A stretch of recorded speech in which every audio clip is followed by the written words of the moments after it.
Welcome to episode 31 of Memorial Youth Podcast. This is your host, Landon Harting, and my awesome co-host, Christina. Hey. Just a reminder that the purpose of this podcast is to grow alongside you each week as we look into Scripture and to have a little fun while we're at it. Our first segment today is some type of game, and I have a feeling this game is going to be awesome. It is kind of awesome because, as you know, it's Thanksgiving week. Whoop, whoop, whoop, whoop, whoop. It's Thanksgiving, y'all. We love Thanksgiving, and so I had to do a Thanksgiving-themed game. Memorial Youth Podcast Thanksgiving Edition. Wah, wah, wah, wah. Yes, so this is actually Would You Rather Thanksgiving Edition. Okay, right, so okay. We got about 6 questions, speed round. You're going to say which is your fave. And you're going to say which is your fave. She's going to say what's her fave. Sushi over there, you can't see her, she's off screen, is going to say what her fave is. So let's get ready for Thanksgiving edition. Would you rather? Would you rather have to catch a live turkey using just your hands or empty the insides of a 50-pound pumpkin? 50-pound pumpkin. 50-pound pumpkin. Here's the reason. I got to say this. Turkeys are really fast and you can never catch them. Yeah, agreed. Same. Would you rather eat an entire pumpkin pie or a gallon of cranberry juice? Whole pumpkin pie. Cranberry juice for me. I've actually eaten half a pumpkin pie. I know. I can't do that. After eating a full meal, so I know that I could do it. Would you rather go to school dressed as a turkey or dressed as mashed potatoes? Dressed as a turkey. Dressed as mashed potatoes. That sounds funny. Quick side note, in 7th grade, I was walking through the hall the day before Thanksgiving, gobbling like a turkey. Naturally. My teacher didn't care at all. They thought it was funny. Like, look at that kid gobbling like a turkey the day before Thanksgiving. How festive. Another teacher, and this teacher did not like me, came out of her classroom, down the hall, found me, and wrote me up for gobbling like a turkey.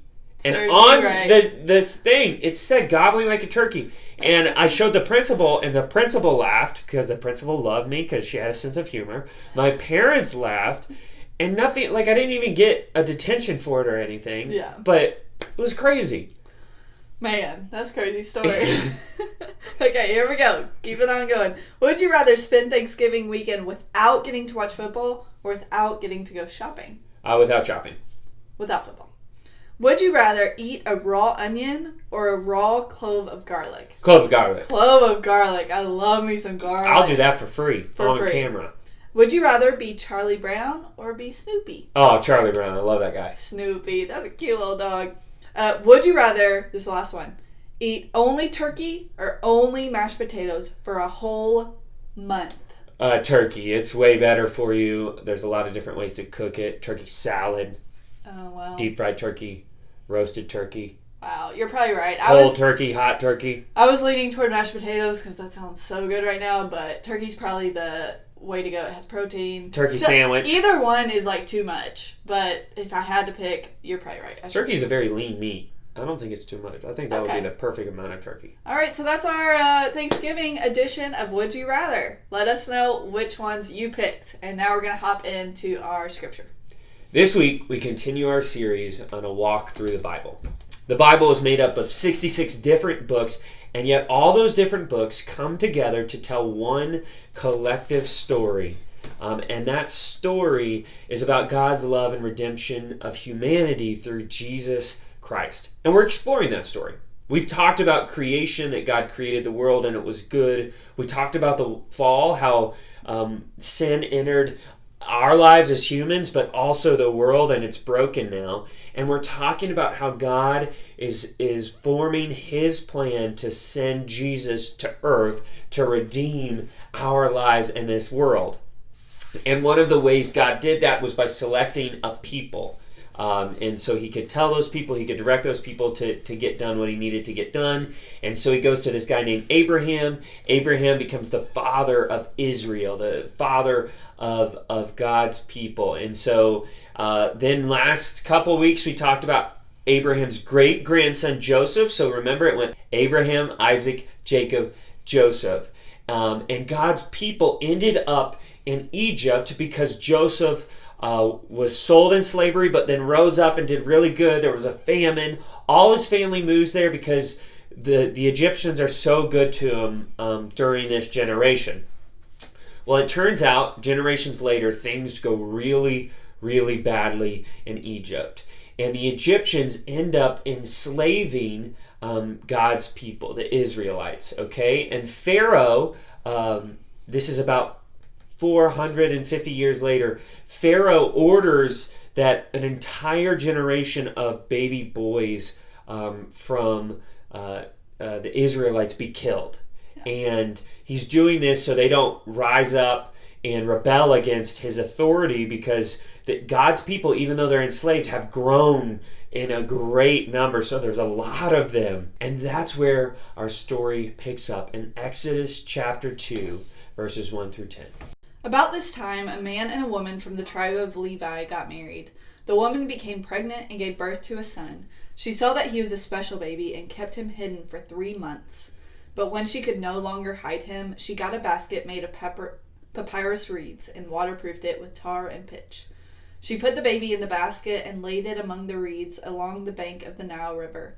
The baby's sister then stood at a distance, watching to see what would happen to him. Soon Pharaoh's daughter came down to bathe in the river, and her attendants walked along the riverbank.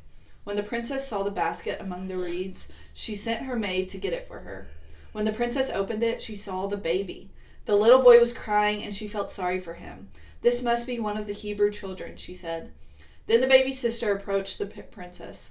"Should I go and find one of the Hebrew women to nurse the baby for you?" she asked. "Yes, do," the princess replied. So the girl went and called the baby's mother. "Take this baby and nurse him for me," the princess told the baby's mother. "I will pay you for your help." So the woman took her baby home and nursed him. Later, when the boy was older, his mother brought him back to Pharaoh's daughter, who adopted him as her own son. The princess named him Moses, for she explained, "I lifted him out of the water." So this is the start of the story of Moses. And one of the things this shows us right off the bat is the world can be really, really cruel sometimes. There is going to be bad things, evil things in our lives and in the world, and we're going to see it, and we're going to experience that. And sometimes that can really impact us, like directly or even indirectly, by just like, if you watch the news and you see all this like tragedy again and again, it can really weigh on us. But we need to be aware as Christians that bad things do happen to other people, to our world, to us sometimes. And this tragedy happens whether we follow God or not.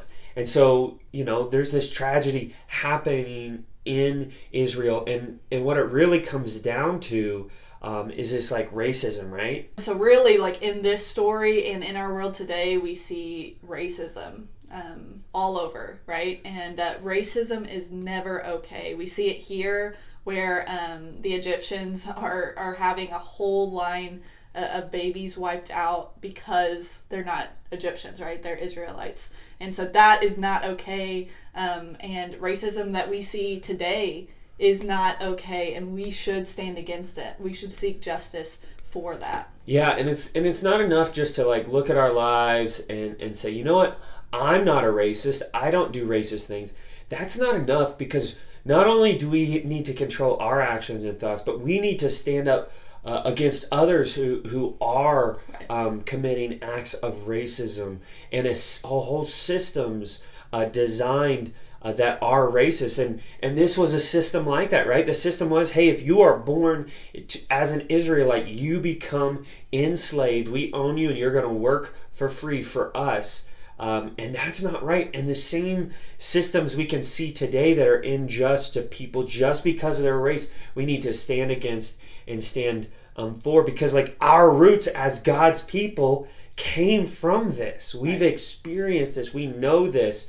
And because of that, and not only because we've experienced it, but because it's wrong, we need to stand against it. But even amongst all this tragedy, all this bad stuff, there's hope, right? Right. Yeah, and even amongst all this cruelty and the enslavement of these people, God has a plan for this baby. A very special plan for this baby. His mom hid him and was not going to let the Egyptians take her baby and had this plan to hide Moses, little baby Moses, in the reeds. And the princess, like Pharaoh's daughter, found her baby. And because like she gets to see this baby, she sees that it's just an innocent baby who is like an equal. Really, she sees like, oh, I could adopt this baby. Sees it as like an equal, adopts it. I mean, it's cool that the baby's mom still gets to like kind of raise it for 3 years and nurse it and stuff. And then it goes back to Pharaoh's palace, and the princess adopts Moses. And it just is cool that amongst all this like really bad, cruel situation, this really bad systemic like racism that they're experiencing, God has a really cool plan for Moses to eventually lead these enslaved people out of Egypt. Spoiler alert. But yes, there's this awesome plan for the baby, for God's people, and God works in this weird, crazy way for the good of those who serve him, and that's an awesome thing. And one other thing we see about that plan is that sometimes we have to be brave to follow God. Yeah. I mean, you talked about it a little bit, but his mom and his sister, like, if they would have been found out, they could have been killed. For sure. You know, like, yeah. Moses could have been... So many things could have happened, but they were brave women who tried to do what was right and to serve God and to save this baby. And without those brave women, we wouldn't have had Moses, and we wouldn't have seen Moses do all these incredible things that he's going to do. And they're kind of like the backbone of his like history and who he is. And like he probably never knew his mom, but we know that he meets his sister later. And there's just this really cool like identity of Moses, of like doing the brave right thing, and it comes from his mom and his sister, and like we're gonna see him be scared but do this brave and amazing thing for God. And right, and I think that we see in this story the Egyptians as the bad guys, right? And they are, and you know, they are killing a whole like generation of babies. That is really bad. But it is cool to also see that Egyptians, like these bad guys, someone has the capacity for kindness, which is this princess, to save this baby. I mean, she definitely recognized, hey, this is a Hebrew baby. This is a baby that a parent's probably trying to save, but adopts it anyway and has this kindness to save this kid when she very easily could have turned this baby in, had it killed along with the other babies. But she had this capacity for kindness that we see that like even the people that we see as the worst people, they have the capacity for kindness, and we can have hope and see the good in people the best we can. And as Christians, what we understand about the Bible is every person, no matter what, all these Egyptians, all the people we think are cruel or doing these bad things, even though we don't agree with the things they're doing and we want those things to change or we have to stand up against those things, those people are made in the image of God, just like Moses was.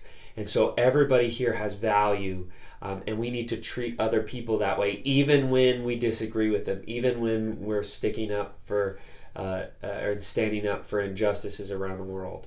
And so Moses grows up in Egypt. And one day he knows he's a Hebrew, but one day he's out, and he's an adult at this point. And he sees one of his people getting beaten by an Egyptian, which would have been regular, but for whatever reason it stuck out in his mind, and he rushes up to try to intervene, and he ends up killing the Egyptian in this kind of interchange. We don't know the whole interaction, but that's what happens. And Pharaoh finds out and is going to have him killed. And so Moses flees to this village called Midian, which is further from Egypt. And that's where our story is going to pick up next time. Thank you so much for joining us this week on Memorial Youth Podcast. Tune in next Sunday for episode 32 as we continue our series of Walk Through Scripture. Remember, you are loved by God and you are loved by us. See ya.